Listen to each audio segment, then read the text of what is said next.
It's time to pull those belts tight, race fans. The front stretch is coming at you, presented by Joe's Karting in Council Bluffs. Now, here's Dan Taylor and Dirk Houston. Well, good morning to you, race fans, and welcome to the front stretch, presented by Joe's Karting in Council Bluffs. Online at joeskarting.com. Fast-paced, white-knuckle racing just across the river with eco-friendly Honda engines. Get to Joe's Karting today, where you can do indoor kart racing. It's last couple of months, that's been a great savior that you can get inside a nice warm building and do a little bit of racing, but now that the weather's changed, you can still get inside and do a little bit of nice racing, and it's going to be beautiful temperatures to do it. They'll probably have the doors open so the air can circulate even better, which is something I've always loved and I've always raved about Joe's Karting. I think they do a fantastic job with that air circulation.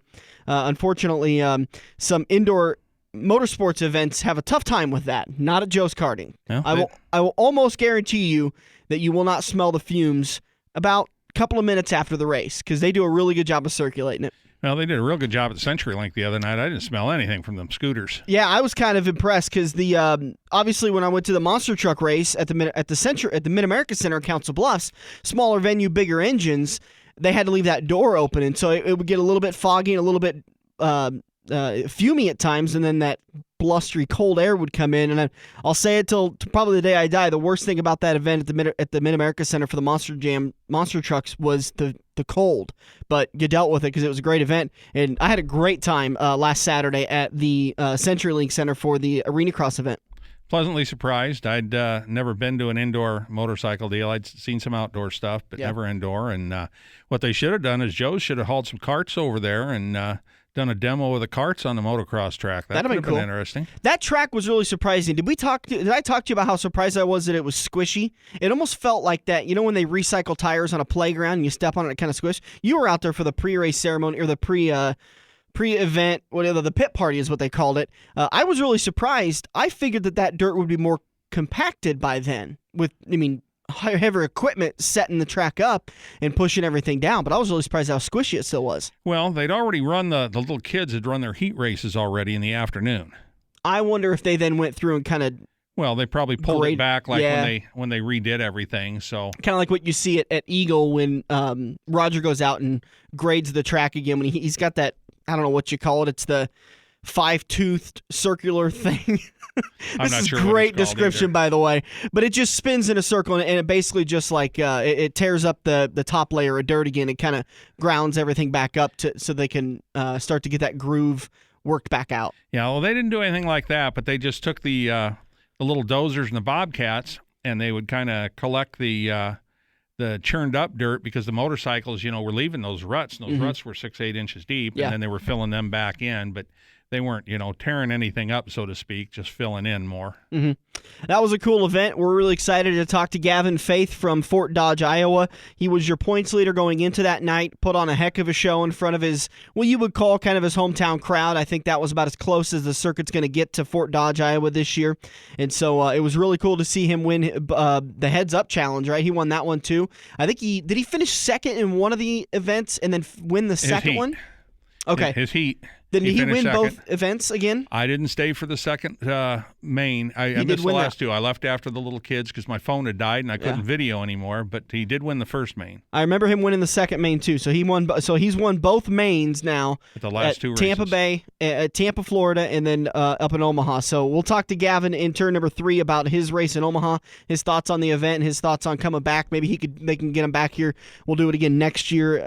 We'll just talk to him again. We wanted to kind of catch up with him, and now I've got a couple of more questions now that I've experienced it. And I tell you that there was some hard-nosed racing that night. That was really fun. Well, his sister come up and was standing. I had an aisle seat, and she was standing right next to me. She about knocked me down one time, and I was already sitting down.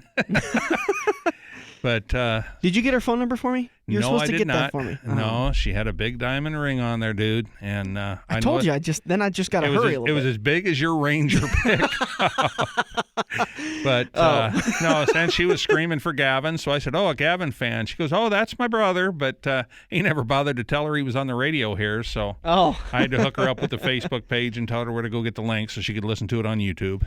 Well, we'll talk to Gavin in turn number 3. Turn number 2 is going to be Anthony Ainsle. He'll get us set up for the Spring Thaw coming up this weekend. It's Saturday and Sunday at Junction Motor Speedway. So we'll talk to Anthony about getting you set up for all of that. Looks like it's going to be gorgeous weather for this weekend, so we should be good to go, but who knows? But hopefully we stay clear and dry, and we get to enjoy some racing over at Junction Motor Speedway for the spring thaw. And then in turn number 4, we will preview Phoenix and get you all set for the Pick'ems contest.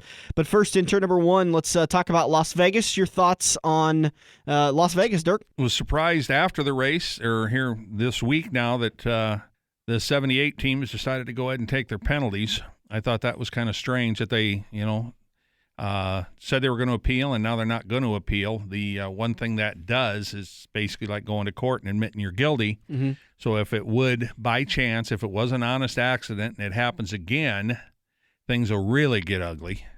You gotta, and I remember you and I talking about this on what was that, Tuesday, when they announced they weren't going to appeal. They were going to withdraw their appeal. So they formally did appeal, and then they withdrew their appeal, and that's the reason why Cole Pern was at the track at Vegas, was because they did submit paperwork for an appeal. Thus, NASCAR allowed Cole to be at the track and to compete at Las Vegas. But then when they withdrew it, he was removed from today's competition. But anyways. I gotta feel like if it was an honest mistake, that would have been Daytona. You know, 2 mistakes in a row, especially back-to-back weekends. Somebody went to the shop on Monday after Daytona and said, "Listen, you cost us an issue here. Let's fix it."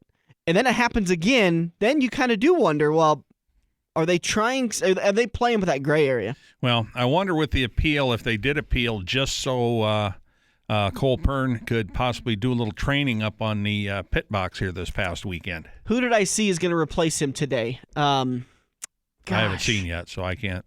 I'll look it up, and we'll talk about it in turn number 4, because he's returning his name is escaping me. He's got experience, but Cole's doing a lot better up on the pit box with that 78 team, so you're absolutely right. It may have been a thing that I think it's kind of a thing to buy them a week to kind of get things better in line. So that could have been what it was. But at Las Vegas, we saw Brad Keselowski. What a great run between Kyle Busch, Brad Keselowski, Joey Logano, fighting for that lead position.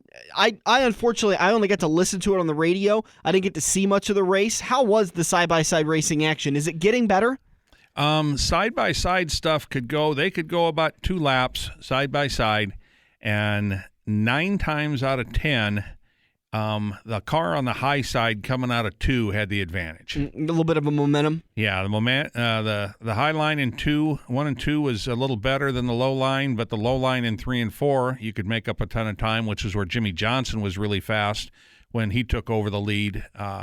Who was it? Oh, he went by Kenseth there late in the race, and he followed him around for 1 lap, then tried to pass him and couldn't quite get it done, and then just zipped him on the next lap. Boy, what a day for Matt Kenseth. Heartbreaker. You think 3 weeks in a row, it's surely not going to happen. Matt Kenseth's going to be a safe pick, and then, ouch. Well, one thing that they didn't discuss afterwards, like he said, he goes, I drove down into the 1. He goes, Martin gave me plenty of room, and the car just came around. He goes, I just spun out.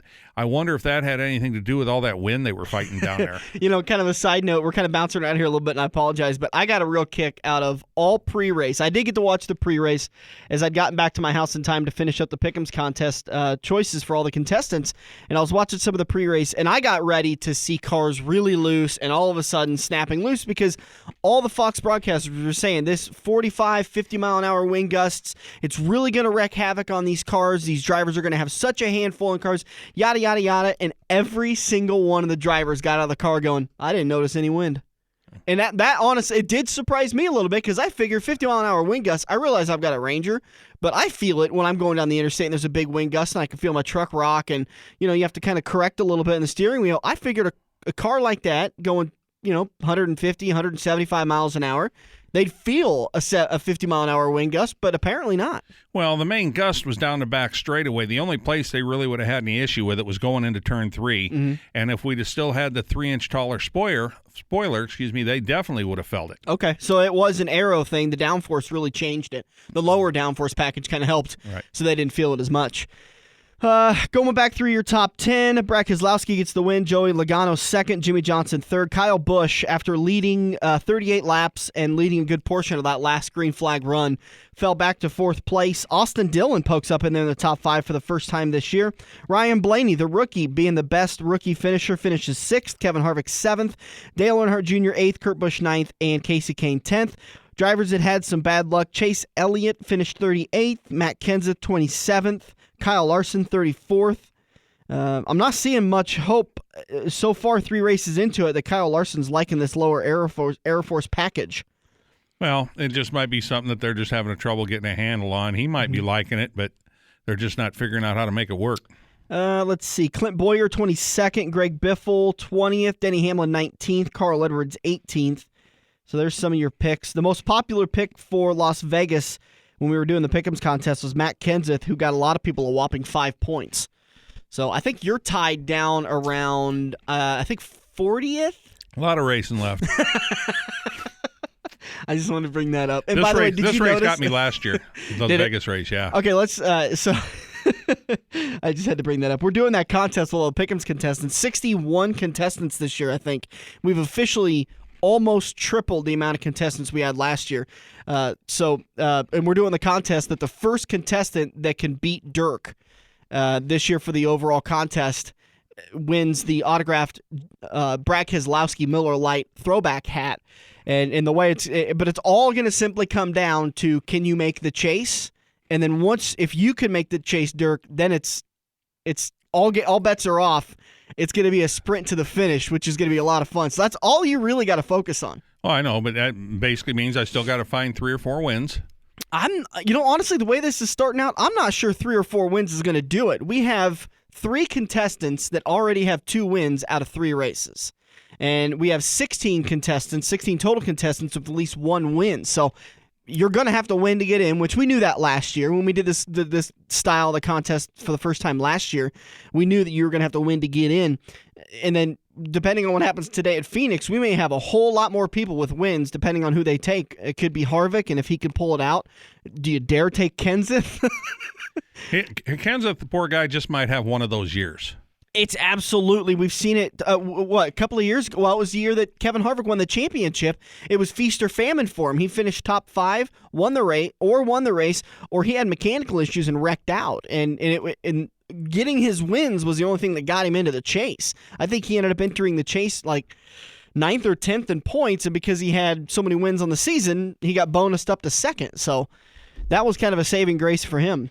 But that was Las Vegas Motor Speedway. Any other takeaways you want to talk about that race? I think that was, from what I heard, it was a good race. Yeah, I think it was a good race. They had enough cautions that the green flag pit stops weren't huge. There was a lot of pit road penalties. I heard that 3 races in, there's more pit road penalties so far this year than last year. Well, guys are pushing the envelope with this new thing, and especially, with the Atlanta race going green as long as it did, there were a lot of guys really pushing the envelope. They had there was one of the pit stops where they were coming in on green, and Jimmy Johnson was ahead of Brad Keselowski by a couple car lengths, and Jimmy's slowing down on the track, and Brad just dove to the apron and crossed it up and went in a car length in front of him. It was, it was a nice move. It's one of those, I really wish NASCAR would look at that. I really don't like the fact that they tell the drivers where the timing lines are, because if Brad knows that my pit stall is in that first timing section, then he can haul off the track as fast as he wants and hit the brakes and go into his pit stop before that first timing line, you know what I mean? Mm-hmm. And then when he takes off, he technically wasn't speeding because they do it by time from zone to zone. Right. And he's there for 11 seconds in the box. So from what I understand, back in the day, the whole reason why they started implementing a pit road speeding penalty and a speed limit on pit road was because they wanted these crewmen to be safe. And if you're telling the drivers how to cheat the system, then you're kind of eliminating what you're doing, I think. Well, coming in, before they started the pit road speed limit and everything, I mean, guys had come down pit road 120, 130 miles an hour was very common. Just come down as fast as you can, just get stopped for your box. And leave as fast as you can, too. And then guys weren't getting stopped in their box, but they were coming in so hot they couldn't get stopped, and a couple guys got hit. Mm-hmm. So they instituted the pit road penalty, or the Pit road speed limit. And it, was fairly successful, slowing everybody down. But then, this guy would, you'd sit there and you could see it on the TV where one guy's tootling along and the other guy passes him. Mm-hmm.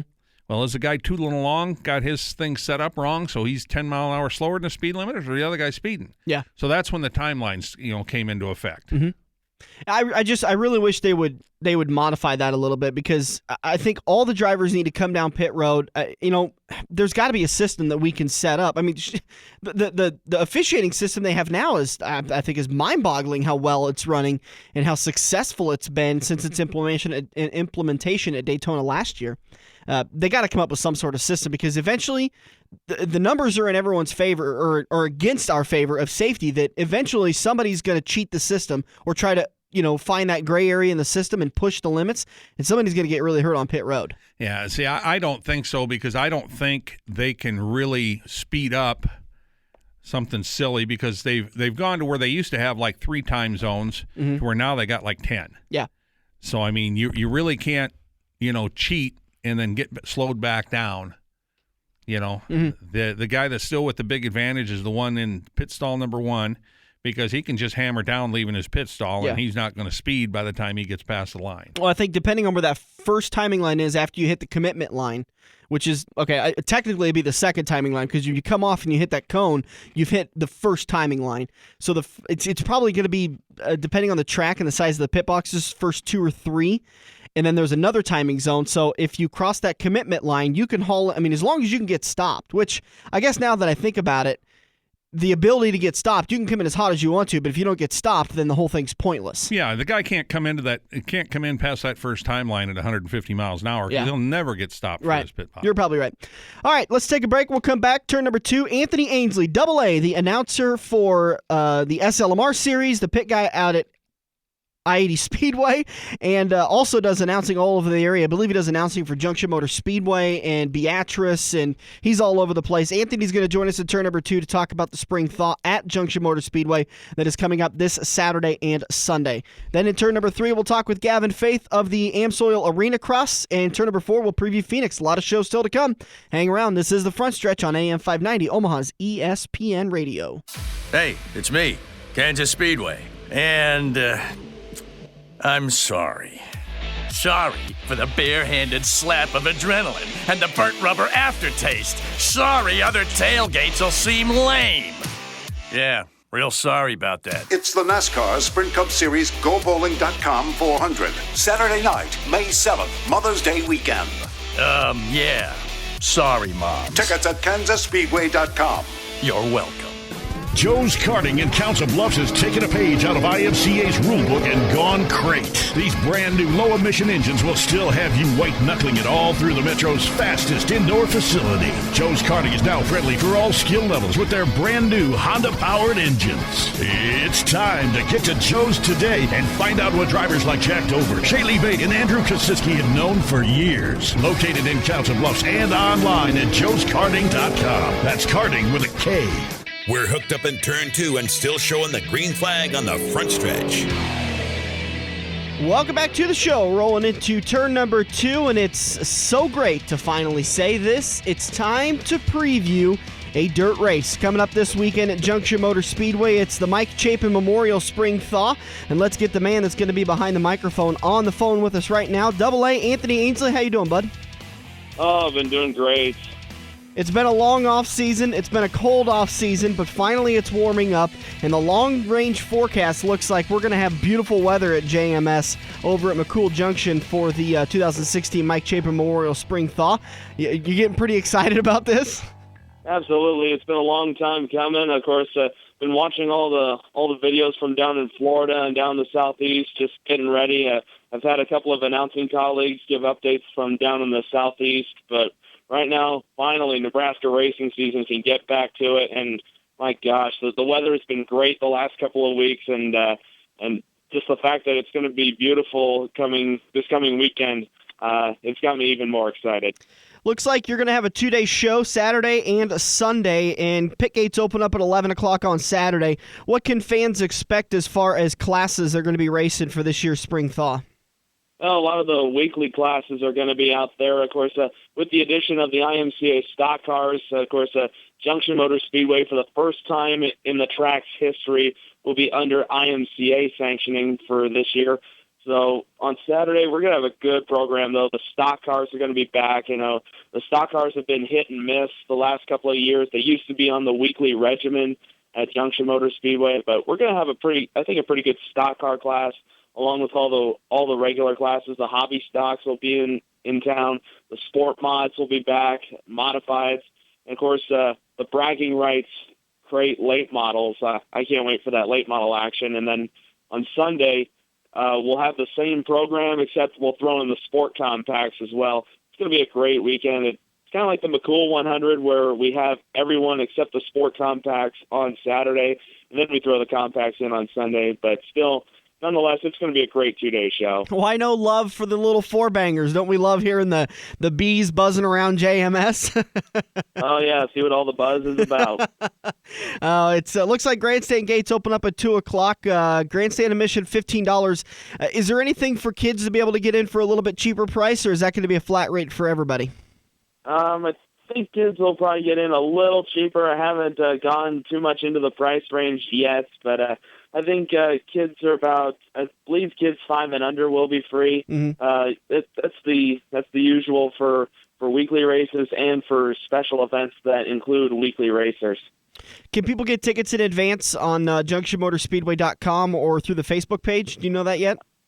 I believe you can through junctionmotorspeedway.com. That is the official website of the track. Haven't seen anything through social media, but if you go to the track's website, again, that's junctionmotorspeedway.com. I believe that is going to be your best. That's going to be your best bet to get tickets in advance. It looks like pit passes are going to be $25 for all ages, $25 across the board for all ages, and a good value there. You can go down to the pits before the races and see everything get set up, go watch the races in the grandstand, and then come back down after the races and get autographs from your favorite drivers.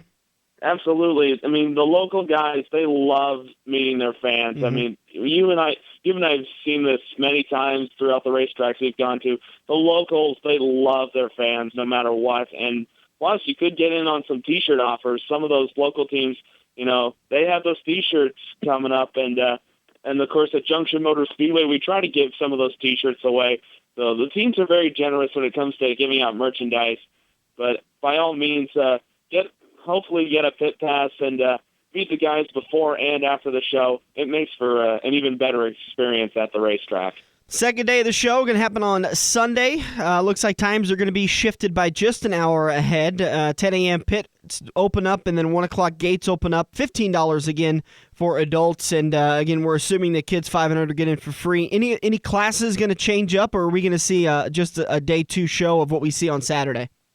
Well, like I said, the Sport Compact division will be added on Sunday night. That's going to be it's going to make for, I believe, about a 7-class evening for on Sunday night. So that's going to be it could be a longer night, but it's going to be a great night nonetheless.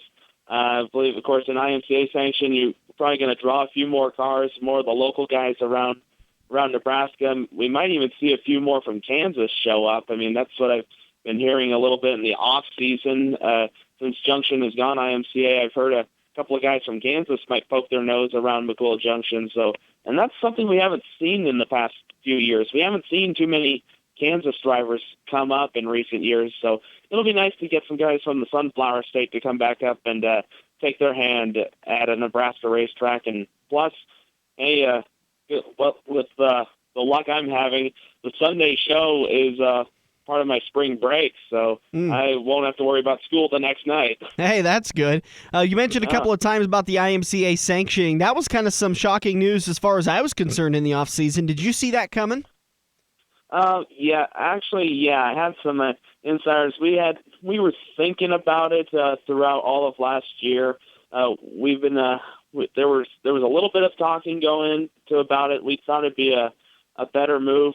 Sure, with the NASCAR bit, you'd have a better insurance policy, and I think that's one of the big driving factors that kept the NASCAR sanctioning with Junction Motor Speedway. Not to say NASCAR is bad, it's not a bad option, not at all. But with IMCA, it'll definitely help with car counts. You'll get more guys wanting to come to Junction to hopefully gain a few points in the national standings and have another shot at a track title.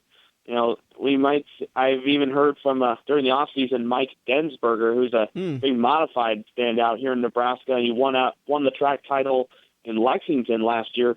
Densberger, he told me over Facebook that he may be stopping by McCool Junction every now and then to hopefully get a few points and rack up some wins. Yeah, it was kind of a loss for us NASCAR fans, NASCAR track fans. Obviously you and I work out at I-80 Speedway together, and you work with the SLMR series, and it was kind of sad news that the JMS decided to go IMCA, but you really can't blame them because they were kind of out on an island in a very tough sanctioning body because NASCAR just doesn't have a lot of support in this area to be able to help build a class up. And so, I was surprised, but then after I thought about it, it seems to make a lot of sense.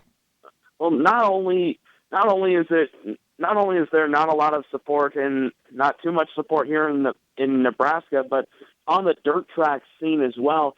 Dan, you and I have seen there are about 60 racetracks in the U.S. and Canada under the NASCAR All-American Series sanction.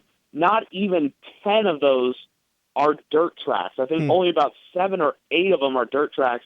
2 of them were here in Nebraska, and the conflicting schedule is some of the guys from Adams County Speedway, over in Corning, Iowa, they're NASCAR sanctioned. If Adams County gets rained out on Saturday night, some of them will try to come to Junction, but that's kind of a scheduling deal. If there was some way that you could run I-80, Junction, and Adams County all in the same weekend, those NASCAR drivers would have a better shot at a national championship. We're talking with Anthony Ainsle, the voice of the SLMR series. What's on the schedule this year for the Super Late Model Touring Series that you're the voice of? God, I am on cloud 9 right now with this schedule. I think the only downside I saw was that Lexington Raceway, formerly known as Dawson County Raceway, it's not on the schedule. That's honestly becoming one of my most favorite tracks to visit because I've gotten to know the announcer pretty well, and we have a good time over at Lexington. The fans at the Dawson County Fairgrounds are amazing. They sell out the grandstand when super late models come to town, but they recently got a new promoter this year, and they're not taking as many chances this year just to see how everything rolls out. So Lexington Raceway, not on the schedule for SLMR, but we did add Albion, Nebraska, back on. SLMR will be headed up there for the Boone County Fair. And then another addition, glad to be back on the schedule, Eagle Raceway. We have the Nebraska Cup. So I think maybe take a trip on over there for the Nebraska Cup, the final race for Eagle's schedule. So it'll be nice to head over there. And then another new addition, the first time the SLMR series is going down to Missouri to race. We invade the I-35 Speedway in Winston, Missouri for the very first time. So that'll be fun. I mean, 1 year after going to Rock Rapids, Iowa for the first time, we head down to Missouri for the first ever SLMR show in the Show Me State. So it's going to be a very fun year. It's going to be a busy year, but it's going to be absolutely great nonetheless. As far as competition is concerned, the announcement was made in the offseason, and we talked to the driver of the 04, Tad Pospischel, about making his move to the MLRA series, which means he won't be racing the SLMR series much. He'll probably pick up a couple of races here and there when he's got an open night on the schedule, but who's really going to contend now to battle that Kyle Burke and the 14 machine for the championship? I'm probably going to say the best bet is probably going to be Bill Layton Jr. I mean, he was probably one of my second picks to win the championship last year. Of course, with Tad Pospischel being gone, a lot of star power is gone, but I do wish Tad and the 04 team the best of luck on their MLRA season. I can't wait to see how that goes down, as I definitely think they have what it takes to run with those guys.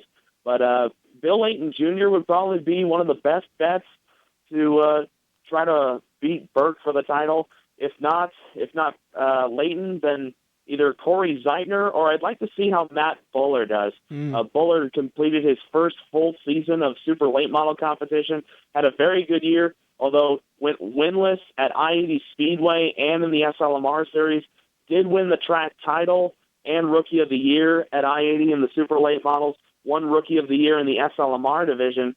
A very good mid-pack car. I am looking forward to seeing how Matt Buller does in his second season with H&H Racing. But then another storyline that I haven't been able to figure out, who is going to be the driver for Al Humphrey, because from what I've heard, last year's driver R.C. Whitwell, I enjoyed watching R.C. throughout the season, but it sounds like Whitwell's not going to be on board with the number 6 this year. So it's going to be interesting who's going to be driving that familiar number 6 for the SLMR Series. But for championship contenders, Bill Layton Jr., Matt Buller, and then I'll throw in one more, Corey Zeitner. What do you think about Brian Koziski? I know that it felt to me that Brian kind of came on strong late in the year last year for the Grand Nationals. Any thoughts that he would move up into the SLMR Series?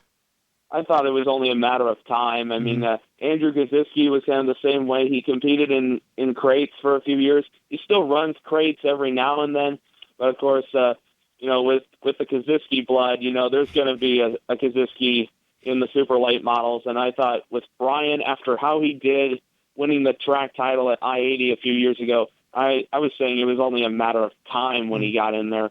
He already has one SLMR win to his credit. That came at Junction Motor Speedway 2 years ago.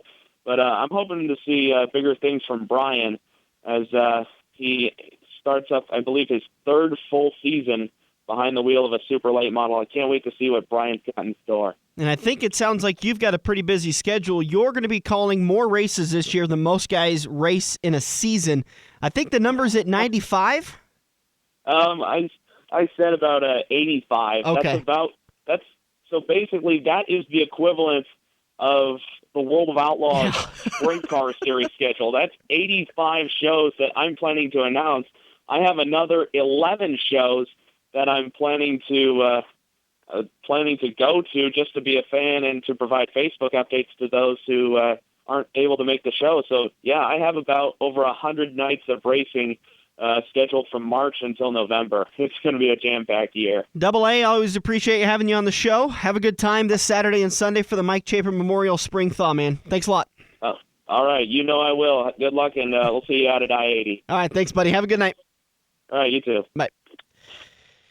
Man, 85 shows he's going to be calling this year. I'm going to have to get some tips on how to make sure my voice doesn't go out, and he's calling 85 shows. So that was Anthony Ainsle. You can follow him on Facebook. He's got a big following there. Like you said, if he's not at the races calling it and giving updates, he'll be there as a fan for about another 10 or 12 shows. So Anthony Ainsle on Facebook, and you can find him in the pits at I-80 Speedway. You can find him in the announcer's booth at SLMR Series for the Touring Series and at Junction Motor Speedway. And I think he does it at Beatrice, too. I should have asked him before he got off the phone. We'll have to ask him next time we have him on. Next Sunday, we'll have him live, as Dirk and I are going to be live doing recaps from the Spring Thaw at Junction Motor Speedway. So Anthony's going to join us for that, and we'll check up on that for you. Let's take a quick break. We'll come back in turn number 3. Turn number 3. Dirk will join me back in the studio, and Gavin Faith will join us on the phone to talk about his big wins last Saturday at the CenturyLink Center for the Arena Cross. This is the Front Stretch on AM 590 Omaha's ESPN Radio. Are you looking to book your next outing?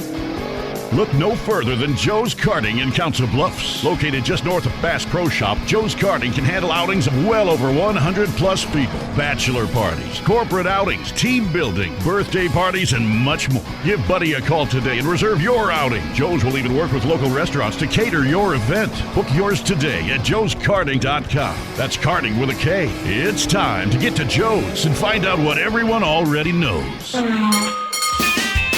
If you love wings, if you love rings, and all kinds of other tempting things, great times, great food, get to Quaker Steak and Lube. Quaker Steak and Lube is the official watering hole for the Front Stretch and the best place to catch all the NASCAR action today. Open at 11 a.m. with delivery available to Council Bluffs.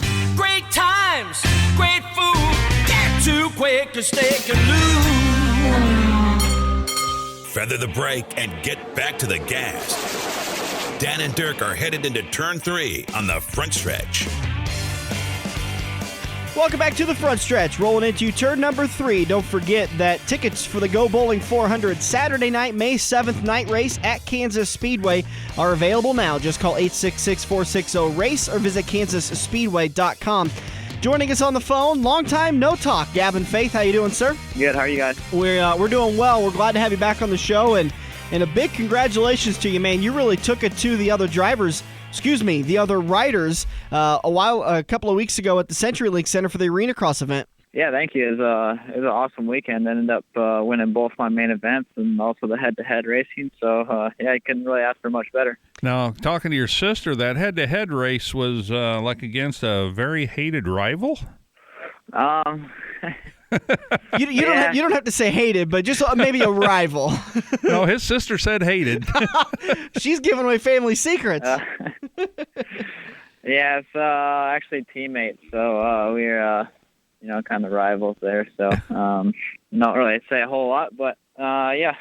And that was a very good race. I was really excited to watch you race. I was excited to go to the first event, and man, I tell you, I was really impressed with the way you guys rode out there, and all the different lines you guys took, and how you set up the track differently, and I don't know how you determined the track, but when you went underneath the grandstands and then came back out, there was 2 different ways you guys could go. I noticed that you kind of switched it up every once in a while to find the faster way. Yeah, definitely.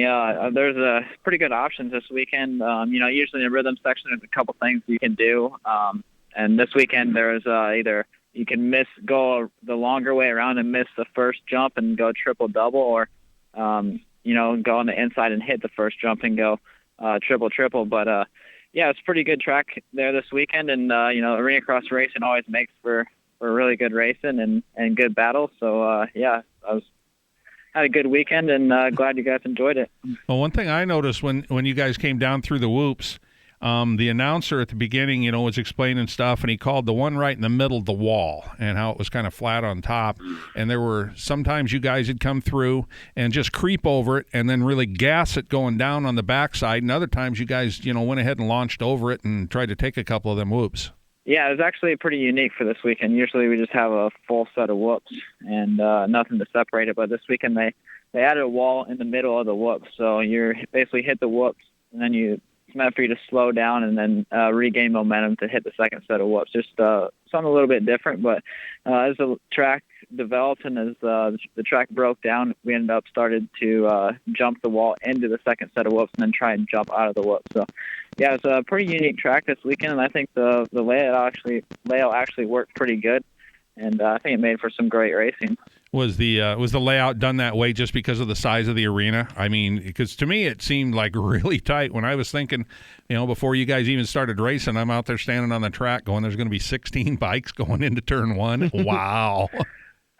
Yeah, it's pretty crazy. Actually, we had a little bit more room this weekend so we could go underneath the grandstands, but yeah, usually it's a little bit even tighter than that. But it's hard to believe that there's 16 guys on a just over 23 second lap time track, and when you put that many guys in that small of an area, you're bound to see something good, whether it's a crash or a good block pass or a battle going on.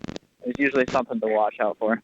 Yeah, speaking of a crash, right off the gate, very first heat race. I have to wait for the broadcast later today. It's going to be rebroadcast on Fox Sports 1 at 4 o'clock Central Time, but I don't know who the driver was, but right off as they came out from underneath the grandstand, there was one guy, I think he was in red, and his bike just came up from underneath him, and he landed hard on one of those ramps. Do you ever see that and think, oh my God, kind of start to get that stuck in your head? That's one thing you can't do. I mean, you can't let it get the best of you. You can watch the practices and watch other guys, and there's a lot of guys that wreck, and you can't really think about that. You just gotta move on, and just think that you're good enough to where it's not going to happen to you. But it's definitely in the back of your mind. I mean, obviously it's a very dangerous sport, and a lot of things can happen. But I went down and practiced earlier that day on that rhythm section. Just got a little cross-rutted. And the dirt was soft, and I got off balance and went down. Not hard, but it's definitely a scary sport, and it's a good adrenaline rush, that's for sure. Well, if you're riding on the edge, you're going to crash every once in a while. That's just going to be a fact of life, isn't it? Yeah, I mean, there's not one professional motocrosser out there that hasn't crashed. I think you guys, as motocross, have a unique difficulty with the track. We deal a lot with NASCAR where, they've got practice time on the track, but for the most part, the track stays pretty much the same as the race progresses. But dirt track racing and motocross, the track changes lap from lap with all the other bikers tearing it up, right? Yeah, exactly. And every weekend the track's a little bit different, a different stadium. They try and change it up and put different obstacles in. They're always challenging us. And also from weekend to weekend, they don't haul the dirt all around, so we have different dirt every weekend. Some of it's soft, some of it's hard, and that's one of the most challenging things is adapting every weekend to all the changes. So you won your first main event, the first main event, and I think you had to do a briefcase draw to decide if you were going to start 0 outside first row or if you were going to start back row. And you ended up drawing 8. I think there's practice going on behind you. That's the noise I keep hearing. Yeah. Sorry about that. I'm out on the track, and I only get good service in one area. Unfortunately, they're doing a photo shoot in the background. So no, I thought you were being attacked by a gremlin at first. So I'm glad the practice is going on. But you ended up drawing 8. Were you really worried starting on that outside row, outside of the first row on that second main? Yeah, it's definitely. Obviously, all the riders aren't a fan of the whole briefcase thing, but.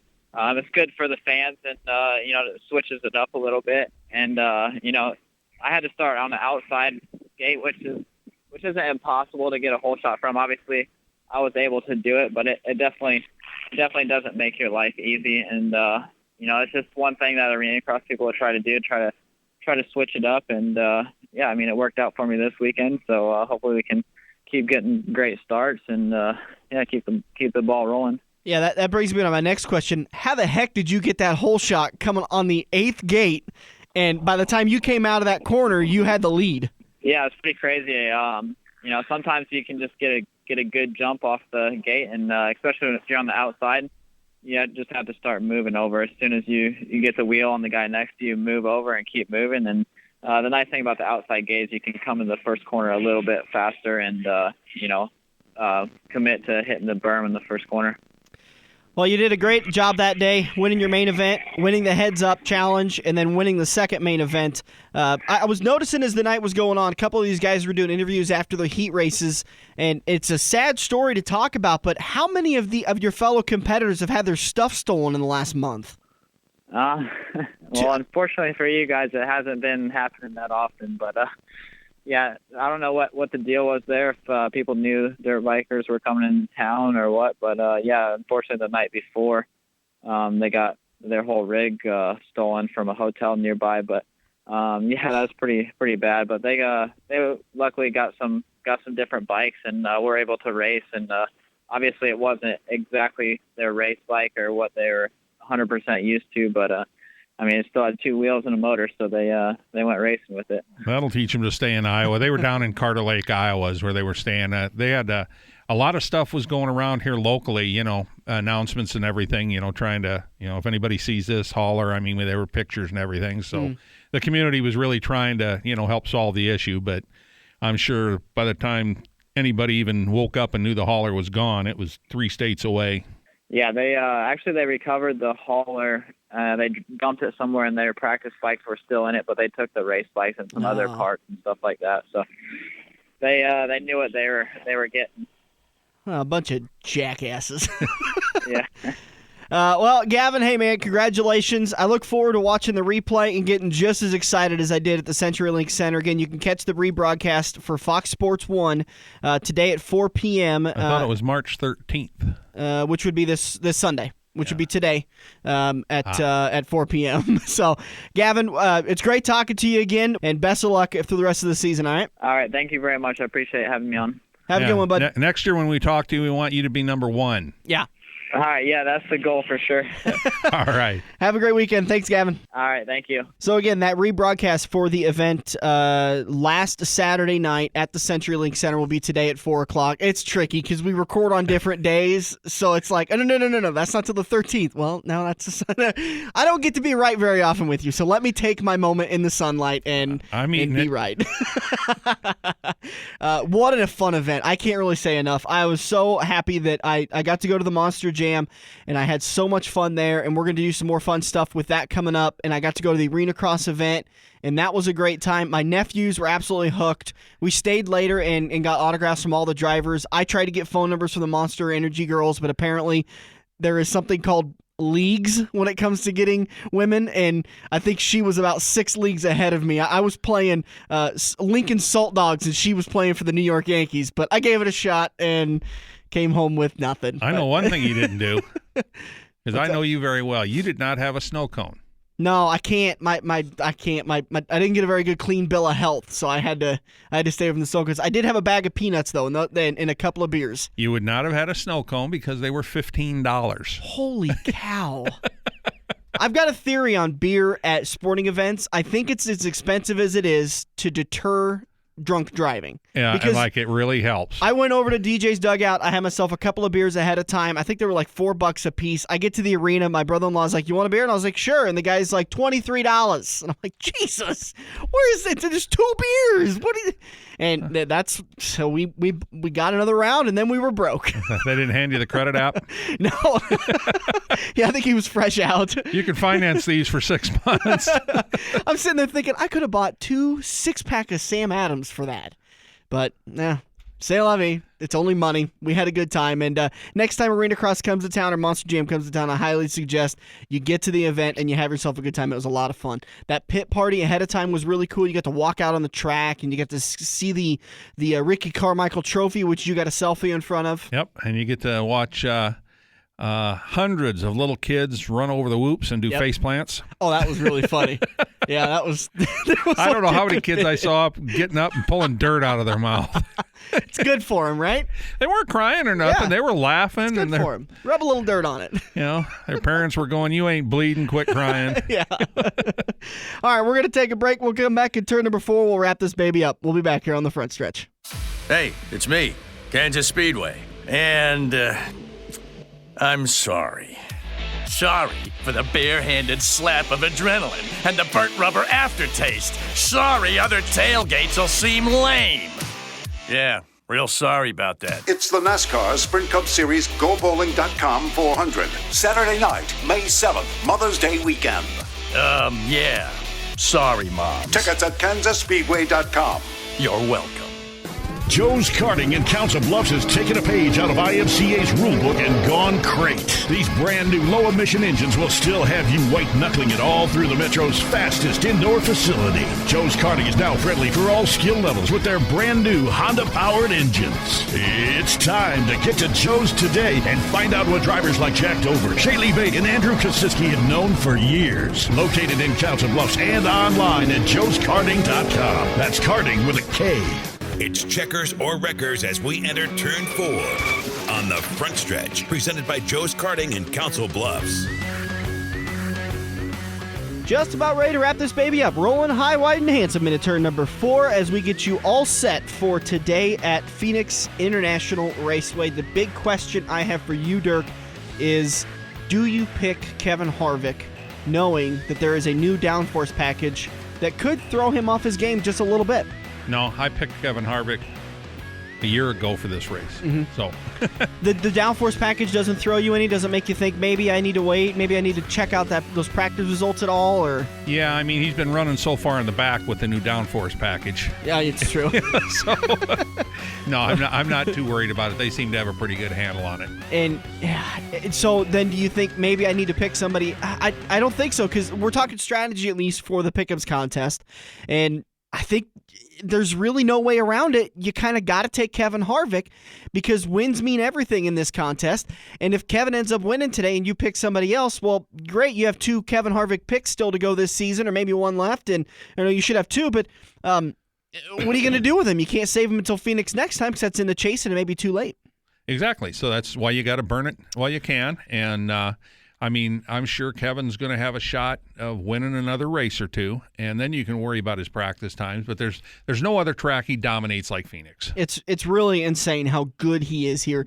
But over the years, he's not statistically the best. But still, Over you got to what take years? Like the last 3 years? I think the last 10, but I think Jimmy Johnson is better over the last 10 years than Kevin Harvick. But who isn't? I mean, Jimmy Johnson is statistically the best at a lot of tracks over the last 10 years, but he's fallen off as of late. I think when it comes to Jimmy Johnson's status of falling off, and Kevin Harvick's come on strong. So I think your best bet is to go ahead and take Kevin Harvick for today. Yeah, you can write mine down. That's where I'm going, and I think a good majority of people will.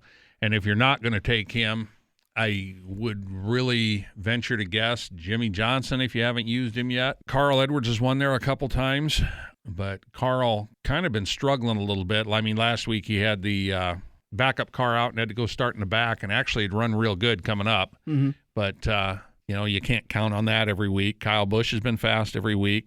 Matt Kenseth is going to be fast again, but is he? Is his luck ever going to hold up? He's, like I said, when you're snake bit one of those years, you're going to have 50% of your races. You're going to be several laps down at the end, and this just might be that year for him. He hasn't had one in a while like that. We've seen drivers go through that, and really, it's both tails of the coin. Joey Logano back in the chase last year had that big run where 3 races in a row he ended up in victory lane, and so it was feast for him. And then there's other drivers that it's the other side of the coin where they can't seem to avoid the accident, make sure that there isn't any issues with their mechanics or penalties on pit road or any of these kind of stuff. And it's kind of fascinating to watch these things as they all unfold, because you just keep watching Matt and you hope today's the day that he can figure it out, but then something happens. Well, he made a great save the other day when he started to spin, and Chase Elliott took all the blame for hitting him. I mean, if you watched his interview, he was very disappointed, and they said, well, what could you have done? He goes, well, I could have got off the brake and missed him. Pretty simple, but he kind of locked it up and drove right into him. Drivers rated at Phoenix International Raceway based on NASCAR statistics from 2005 to 2016. Jimmy Johnson is your best average rated driver, followed by Kevin Harvick, Carl Edwards, Kyle Busch, Kurt Busch, Denny Hamlin, Brad Keselowski, Joey Logano, Ryan Newman, and Kyle Larson, kind of your typical top 10 we're going to see. And unfortunately, I hate to keep harping on him, but Kyle Larson pokes up in there a lot because he's only been to these races for, this is his third year in the Sprint Cup Series. So his statistics are a little bit more inflated, I think I want to say. I mean, he's obviously finished well to get up into the top 10, but it's not because it's been 10 or 20 races. Well, I think if you started that rating there, not clear back at 2005, but started it in like 2011. Yeah. Kevin Harvick could be first, and there probably wouldn't be second, third, fourth, and fifth. It would just be Kevin Harvick. Yeah, you're probably right. So today's race, the Kobalt 400. Nope, that was last weekend. Good Sam 500 kicks off. Coverage is at 1:30 on Fox. That's the regular Fox channel, and MRN takes up the broadcast again. Again at 1:30 today with green flag waving just after 2:30. You can get over to Quaker Steak and Lube in Council Bluffs for all of the green flag action. All the big screens will be on for the Good Sam 500 at Phoenix International Raceway. And it's not a 500-lap race or a 500-mile race. It's 500 kilometers, which works out like 312 laps or something like that. Oh, good. Make it more confusing for me. Well, 500 laps on a mile track would be a pretty long race. I think Dover's got 400 laps on it on one of their races, and that's quite a chore there. But what do you say we do a little trivia? Hey, I like that. From our previous guest there, we were able to score a couple autographed hero cards from Mr. Gavin Faith here. Yeah, you did some work at the Arena Cross event at the CenturyLink Center, so let's give some of those away. We do something really easy. If you were paying attention during the last turn, I actually said the answer to this question, so you want to cue up the question? You want me to do it? Well, and it's even a gimme if you're a friend of mine on Facebook. Mm-hmm. What is the name of the championship trophy for Arena Cross? 402-573-0590. First person to call in with the answer to that question, what is the championship trophy's name for the Arena Cross? You're going to win yourself a Gavin Faith autographed hero card. 402-573-0590. Well, we got a little bit of time left in the show, about 5 more minutes left to go. Let's talk about a few news and notes. Tony Stewart, no timetable set for Tony's return to the Sprint Cup Series and his final year in the Sprint Cup Series, but Tony did say that he had some encouraging news from the doctors and he will start to rehabilitate. which could hasten his return to the track. Well, he looked good. They showed a couple shots of him there from Vegas, and, he looked good. Honestly, that's a lot of good news. I was really kind of surprised that he made it back to Atlanta. I figured he'd kind of take it easy, but like he said, he'd rather be in pain at the track than comfortable laid up. Well, and being a team owner, he's, got to go out and do some schmoozing and shake a few hands and still do all that good stuff, even though he can't get in the car. Goodyear tire tests went on earlier this week at Charlotte Motor Speedway. It's one of 8 tire tests that Goodyear is doing with the new lower downforce package, so they can get some ideas. Let's see. It looks like Martin Truex Jr., Austin Dillon, Jamie Mack, Brian Scott were at the test, and it was all closed to fans. So I think those results were posted on jski.com. Let's talk about what's coming up in the next couple of weeks. Next weekend, we are live. We're going to do a show live. We're going to kind of shake off the live cobwebs, as if I can ever shake those off. Let's talk about, we got World of Wheels giveaways next weekend. That big car show that's coming up. When is that? Oh, that's the 19th and 20th.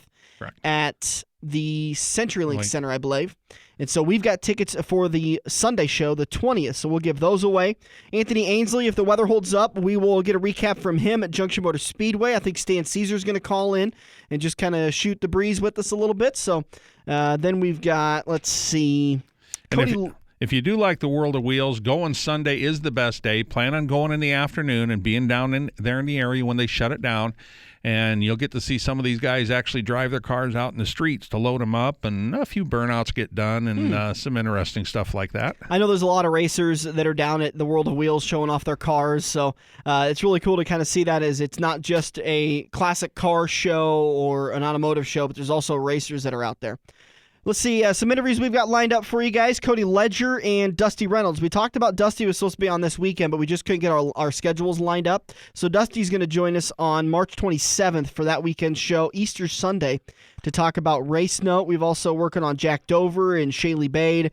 We're going to get Stan in here to get us set for the Eagle Raceway schedule that is to come with dirt racing kicking off. I know Joe Koziski was talking about coming in the studio, so we got a lot of dirt racing. I'm going to have PJ Pedersen come in. He's the announcer. I know he's going to be announcing at Crawford County Speedway this year. I don't know if he's going to come back to Shelby County or not. He's got a new job that may not allow him to work on Saturday nights at Shelby County. So Race Note's going to be the weekend of Easter. I wonder if that Race Notes would work on the Easter egg hunt. Might give me an unfair advantage. Maybe. Lord knows we need that. All right, if you missed any part of today's show, just head over to our Facebook page. Usually at about 10 a.m., we post the show on YouTube, so you can catch all of Anthony Ainsle and Gavin Faith one more time, or if you want to hear us talking about the results from Las Vegas and our thoughts on the 78 withdrawing their penalty or withdrawing their appeal from their penalties from Atlanta Motor Speedway. You can go over to the Front Stretch Facebook page and get caught up there. For the Pick'ems contestant, make sure your picks are in by 2:30 Central Time or a little bit after. Just make sure they're in before the green flag waves. And don't forget about the Racers, Central Nebraska Racers reunion coming up last weekend in March out in Grand Island. You can, I think they've still got some tickets available. I think that's Saturday the 26th, right? Yeah, it should be a good time. And I-80 Speedway also announced, if nobody's seen it yet, or if you haven't seen it yet, March 31st, they're going to do a practice night, 6 to 9. Yep. Car and driver, $20 to get in. Pit passes are $10. Grandstands are free. And that's going to be nice. The Spring Meltdown, April 1st and 2nd. And like I said, we're going to have Joe in here because he's got some new races coming up this year, some changes to last year's races. And I'm really excited about that I-80 Dirt Classic and the Go 50, another Lucas Oil late model race that they've added to the schedule. So a lot of great racing to come. I wonder if Joe's going to change the green-right checkers and put a big stripe across the back straightaway, and if the leader gets past that, the next flag ends the race. We'll see. Maybe we'll ask him when he comes in. Again, if you missed any part of today's show, head over to the Front Stretch Facebook page. You can catch it all again at about 10 a.m. when we post the show on YouTube, courtesy of the Joe's Karting YouTube page. Thank you so much for joining us. We hope you had a great weekend. We'll be live next weekend with Anthony Ainsle, Stan Caesar, World of Outlaw giveaways, and who knows what else will happen when Dirk and I are live. Thanks, buddy. We'll see you next weekend. All righty. Have a good one. This is AM 590, Omaha's ESPN Radio. If you love wings, if you love rings, and all kinds of other tempting things, great times, great food, get to Quaker Steak and Lube. Quaker Steak and Lube is the official watering hole for the front stretch and the best place to catch all the NASCAR action today. Open at 11 a.m. with delivery available to Council Bluffs. Great times, great food. Get to Quaker Steak and